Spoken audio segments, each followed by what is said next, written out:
Hi hello welcome to my channel. మేము బెంగళూరు నుంచి వచ్చాక మా పిన్ని వాళ్ళ ఇంటికి అయితే వెళ్ళామన్నమాట. సో ఆన్ ద వేలోనే మా డాడీ వాళ్ళది సైట్ ఉంటే విజిట్ చేశాము. వెళ్ళగానే అయితే మా పిన్ని మంచిగా స్నాక్స్ అవి పెట్టింది. ఎర్లీ డిన్నర్ చేసేసాము. రోజు చికెన్ బిర్యానీ చేసింది అనమాట మా పిన్ని.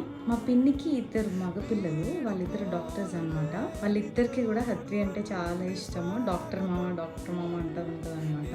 ఇఫ్ యూ సీ వాళ్ళు ఆడుకుంటుంది అనమాట వాళ్ళతోటి. ఎప్పుడైనా రేర్గా కలుస్తూ ఉంటాము, బట్ స్టిల్ వీడియో కాల్స్ అది చాలా కనెక్టెడ్గా ఉంటుంది అనిపిస్తుంది నాకు హత్వి వాళ్ళతో. మేము బేసిక్గా మా పిన్ని వాళ్ళ ఇంటికి వెళ్ళడం తక్కువ, బట్ పిన్ని ఎప్పుడైనా కాల్ చేస్తే మాత్రం వెంటనే వస్తారనమాట మా ఇంటికి. హత్వి అడుగుతుంది వెళ్దాము మామ వాళ్ళ ఇంటికి అని వెళ్ళాము అనమాట మేమైతే. అండ్ ఆడపిల్ల ఇంటికి వస్తే ఫార్మాలిటీస్ అవి ఉంటాయి కదా, సో మా పిన్ని అయితే బొట్టు అది పెట్టారనమాట. అండ్ అలాగే బ్లెస్సింగ్స్ కూడా తీసుకున్నాము. This is one of the evening vlog అనమాట. That's it for the mini vlog. Do like, share and subscribe to my channel. Stay tuned for more interesting content.